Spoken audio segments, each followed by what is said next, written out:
Good morning everybody. ఈరోజు క్లాస్లో మనం secondary data and sources of secondary data గురించి తెలుసుకున్నాం. ద్వితీయ దత్తాంశం అంటే ఏమిటి, ద్వితీయ దత్తాంశాన్ని సేకరించడానికి ఉన్నటువంటి పద్ధతులు ఏమిటి? First, what is secondary data? The data is collected by others for its own use is known as secondary data. The sources of secondary data is broadly classified into two types. First one, published sources. Second one, unpublished sources. అంటే ద్వితీయ దత్తాంశాన్ని సేకరించడానికి మన దగ్గర నిర్దిష్టమైనటువంటి ఆధారాలు ఏమీ లేవు. ద్వితీయ దత్తాంశము ప్రాథమిక దత్తాంశం మీద ఆధారపడి ఉంటుంది. అంటే ఇదివరకే సేకరించినటువంటి దత్తాంశాన్ని ఆధారంగా చేసుకొని ద్వితీయ దత్తాంశం ఉపయోగించుకోవడం జరుగుతుంది.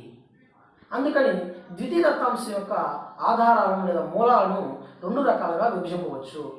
మొదటిది ప్రచురితమైనటువంటి మూలాలు, రెండవది ప్రచురితం కానిటువంటి మూలాలు.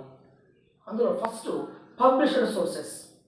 The various organisations, national and international agencies and institutions which collect the statistical data is relating to business, trade, labor and agriculture and production, consumption, health, income, insurance and imports and exports and socio-economic characteristics, and publish their findings in statistical reports for regular basis, that is quarterly, annually and monthly. అంటే ద్వితీయ దత్తాంశాన్ని స్వీకరించడానికి వివిధ రకాలైనటువంటి జాతీయ అంతర్జాతీయ సంస్థలు, ఏదైనా ఒక ఆర్గనైజేషన్ గణాంకాలకు సంబంధించినటువంటి రిపోర్ట్స్ అంటే స్టాటిస్టికల్ రిపోర్ట్స్, అంటే ఉత్పత్తి, ఎగుమతులు, దిగుమతులు, ధరలు, పారిశ్రామిక విధానము, ఏ వినియోగము, ఈ అగ్గి వ్యవసాయం, ప్రతిదీ ఆ సామాజిక ఆర్థిక పరిస్థితుల గురించి అంచనా వేస్తూ ఎప్పటికప్పుడు అవి రిపోర్ట్స్ సబ్మిట్ చేస్తూ ఉంటాయి. అంటే 3 నెలలకు ఒకసారి త్రైమాసికం అంటాం, క్వార్టర్లీ, అలాగే యాన్యువల్గా, అలాగే మంత్లీ. ఇలా కావాల్సినటువంటి ఇన్ఫర్మేషన్ని మనం తీసుకోవడానికి ఆస్కారం. ఇవన్నీ కూడా ప్రచురితమైనటువంటి మూలాలుగా చెప్పవచ్చు, పబ్లిష్డ్ సోర్సెస్. అయితే ఈ పబ్లిష్డ్ సోర్సెస్ను కూడా మనము ముఖ్యంగా కొన్ని విధాలుగా విభజించుకోవచ్చు. ఫస్ట్ వన్ గవర్నమెంట్ పబ్లికేషన్స్, అంటే ప్రభుత్వ ప్రచురణలు. The various government organisations collect the statistical data and publish their findings.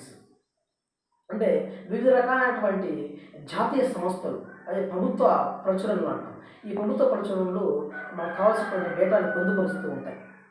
మన ఎగ్జాంపుల్ చూసినట్లయితే సిఎస్ఓ, సెంట్రల్ స్టాటిస్టికల్ ఆర్గనైజేషన్, కేంద్ర గణాంక సంస్థ.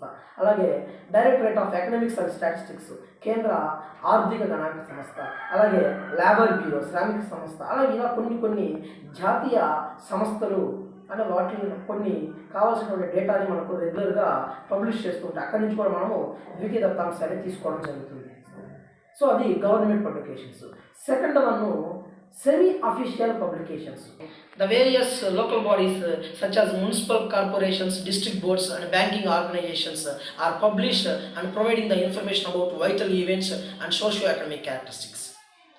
అంటే పాక్షిక ప్రభుత్వ సంస్థలు కొన్ని ఉంటాయి, అంటే డిస్ట్రిక్ట్ బోర్డ్స్, మున్సిపల్ కార్పొరేషన్స్, అలాగే బ్యాంకింగ్ ఆర్గనైజేషన్స్ ఏవైతే ఉన్నాయో అవి ఈ వైటల్ ఈవెంట్స్, సామాజిక ఆర్థిక విషయాలకు సంబంధించి కానీ, అలాగే సాంఘిక విషయాలకు సంబంధించి కానీ, జనన మరణాలకు సంబంధించినటువంటి విషయాలు కానీ ఎప్పటికప్పుడు రెగ్యులర్గా డేటాని పబ్లిష్ చేస్తుంటాయి. వాటి నుంచి కూడా మనము ఆ సోర్సెస్ నుంచి కూడా మనము కావాల్సినటువంటి దత్తాంశాన్ని సేకరించడానికి ఆస్కారం ఉంది. ఇది సెమీ అఫీషియల్ పబ్లికేషన్స్.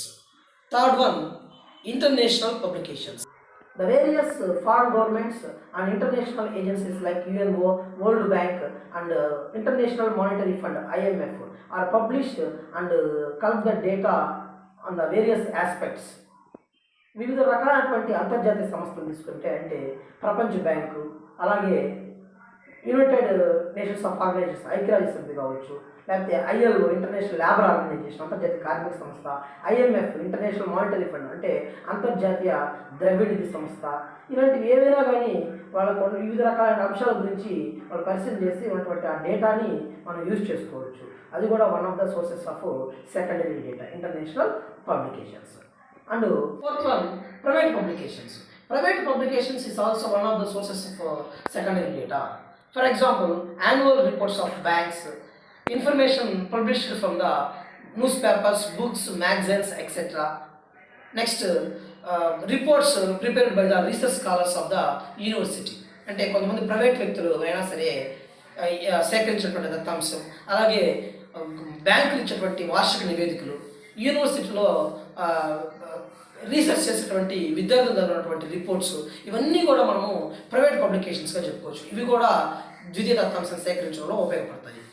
నెక్స్ట్ ఫైనల్గా అన్పబ్లిష్డ్ సోర్సెస్, ప్రచురితం కానటువంటి మూలాలు. The information is taken from the letters, diaries and autographics, biographics. These are the examples of unpublished sources.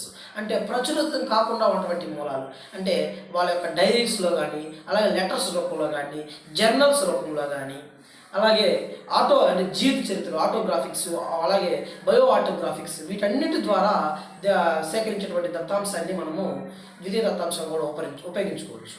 So ఇది కూడా మనకు sources of second data, unpublished సోర్సెస్గా చెప్పుకోవచ్చు. సో ఫైనల్లీ ఈరోజు క్లాస్లో మనం ఏం నేర్చుకున్నాం? సోర్సెస్ ఆఫ్ సెకండరీ డేటా అంటే ద్వితీయ దత్తాంశాన్ని సేకరించడానికి ఎన్ని పద్ధతులు ఉన్నాయి? ఒకటి ప్రచురితమైనటువంటి మూలాలు, పబ్లిష్డ్ సోర్సెస్. అలాగే ప్రచురితం కానటువంటి మూలాలు, అన్పబ్లిష్డ్ సోర్సెస్ విషయాన్ని ఈరోజు క్లాస్లో మనం తెలుసుకున్నాం. Thank you for watching. Thank you.